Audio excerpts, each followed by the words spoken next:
A maior vantagem que o Bitcoiner tem é ter uma previsibilidade sobre como funcionam os ciclos de alta e de baixa do ativo.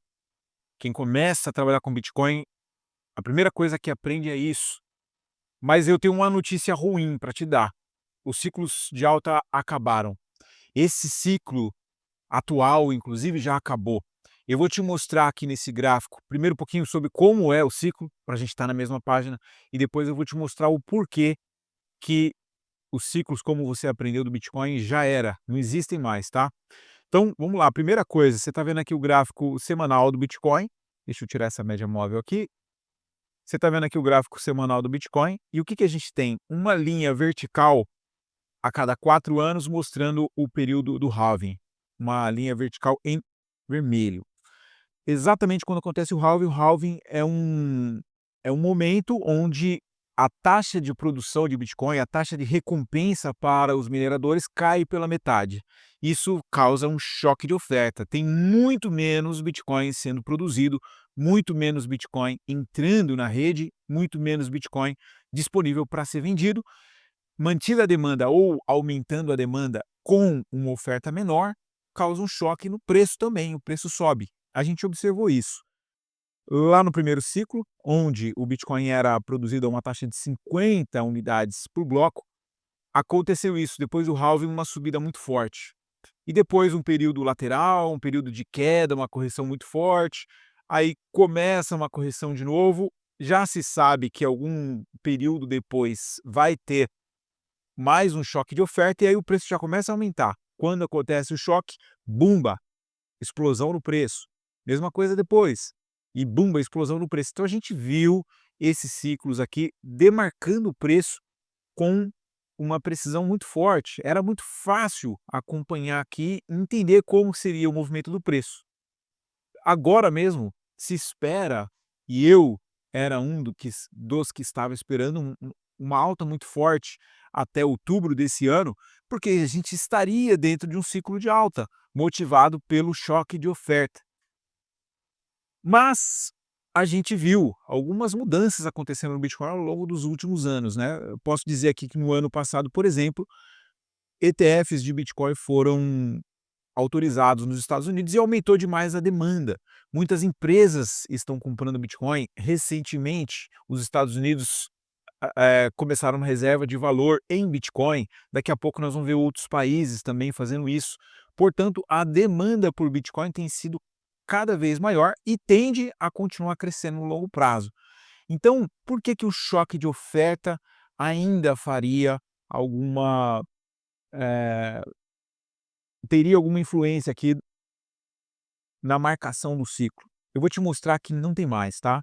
Então vamos lá, eu criei aqui uma página rapidinho, só para te mostrar isso daqui como funciona, tá? No primeiro ciclo do Bitcoin, aqui ó, durante 4 anos, aqui até 2012, eram produzidos 50 Bitcoins a cada bloco de 10 minutos. Então vamos lá, ó, a cada bloco de 10 minutos. No total, foram minerados 10.512.000 bitcoins. Ou seja, a metade de todos os bitcoins que teriam que serão produzidos na rede foram minerados naqueles 4 primeiros anos, tá? O que que você tem aqui? Você tem um gráfico onde o total é de 21 milhões de unidades e você tem em verde o que já foi produzido. No primeiro ciclo foi produzido a metade do que tinha para ser produzido. No segundo ciclo, seria produzido e foi produzido a metade do que ainda estaria por vir. E aí o que que tem pela frente agora? O terceiro ciclo, o terceiro ciclo foi até 2020, tá? Eh, a recompensa já era de 12%. Só que quando terminou esse ciclo de 2020, já tinham sido minerados 87%. E agora nós já também terminamos o quarto ciclo, né, 2024 já passou. Já foram minerados 97%. O que que eu quero dizer com isso?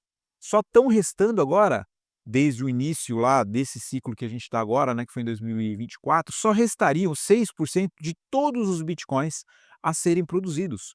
Então, por que que tão pouco bitcoin a ser minerado e poderiam ter uma influência tão grande no que já ficou para trás. Não tem, não é mais. Vamos ver, ó, no próximo ciclo que é esse que nós estamos vivendo agora, que vai até o final de 2028. Quando ele tiver terminado, só vão restar 3% dos bitcoins. E aí no outro, né, no seguinte, lá em 2032, só vão restar 1,4%. Não faz mais sentido que a diminuição na produção do Bitcoin faça tanto preço assim. Não faça, na verdade, a expectativa é que não gere mais nenhuma influência. Não tem mais eh, uma questão onde os mineradores que estão recebendo novos bitcoins vão poder ou estocar mais, ou vender, ou parar de vender, ou fazer algum tipo de movimento, e esse movimento aqui ser suficiente para movimentar o preço. Agora nós estamos uma nova era do Bitcoin, uma nova questão cíclica que vai ser marcada simplesmente pela demanda e não mais pela oferta. A oferta do Bitcoin já não interessa mais porque ela é muito pequena frente ao que tem de Bitcoin disponível. A questão é mais pessoas, mais empresas, mais países querendo comprar e querendo pagar quanto. E por que que eles querem comprar ou por que que eles não querem comprar? Ou quem compra o Bitcoin, por que que deseja mantê-lo ou deseja se desfazer dele? Essa é a nova era aqui do Bitcoin. O que que eu entendo que vai acontecer é o que a gente está vendo justamente ao longo desse ciclo aqui. A gente tem visto aqui o preço se comportar de forma diferente como se comportou lá atrás. Ah, inclusive com uma correlação muito forte com o S&P, com o Nasdaq. A gente está vendo aqui nesse momento, né, a guerra comercial tarifária aí com o Trump, nós estamos vendo o Bitcoin sofrendo com isso. Isso está acontecendo porque as pessoas que estão investindo no Bitcoin, nesse momento não estão comprando, na sua maioria, claro, não estão comprando, não estão adquirindo Bitcoin pelos fundamentos dele, pelo que o Bitcoin representa. E sim, elas estão entendendo o Bitcoin como um ativo de classe de risco, e no momento que o cenário está mais propício para a tomada de risco, eles vão alocar mais em Bitcoin. Quando o momento não estiver propício para a tomada de risco, eles vão desalocar do Bitcoin, eles vão fugir do Bitcoin e vão passar para o ouro.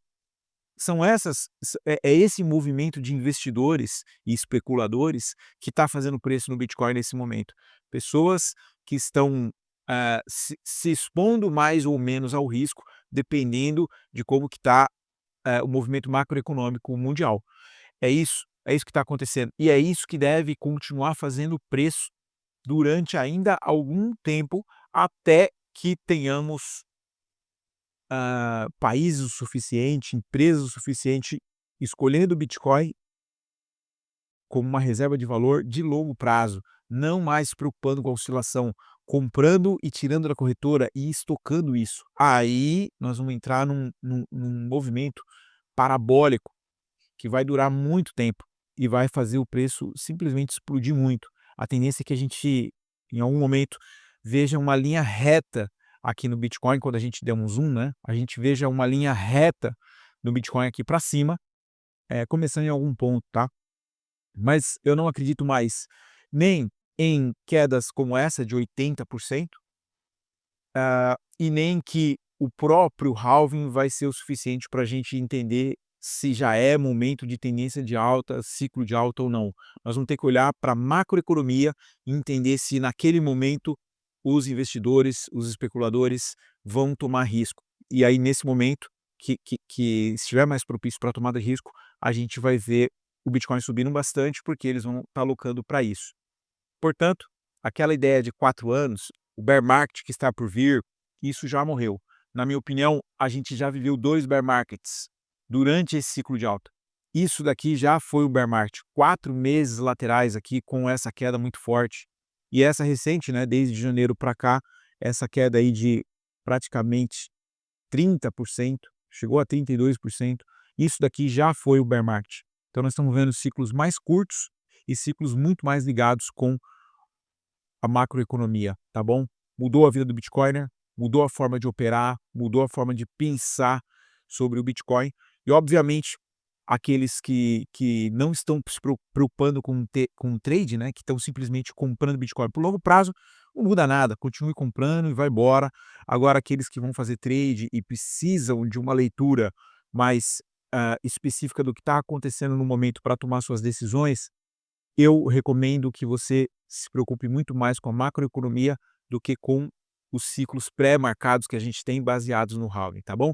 Quero te fazer um convite, tem um link aí na descrição para vou deixar 2 links, tá? O primeiro, esse sitezinho aqui, essa página para você fazer os seus testes aí, entender melhor isso do que eu acabei de te mostrar. E o segundo, um link para você entrar no nosso grupo do Telegram, onde a gente faz análises desse tipo, baseada em estatística, baseada, em dados para tomada de decisão, e a gente faz trade no Bitcoin, trade em ouro. Te convido para participar aí junto com a gente. É um canal no Telegram, canal não, um grupo no Telegram, onde a gente faz live todo dia e você está convidado, é grátis, tá bom? Link aí na descrição. Um abraço, tamo junto e valeu.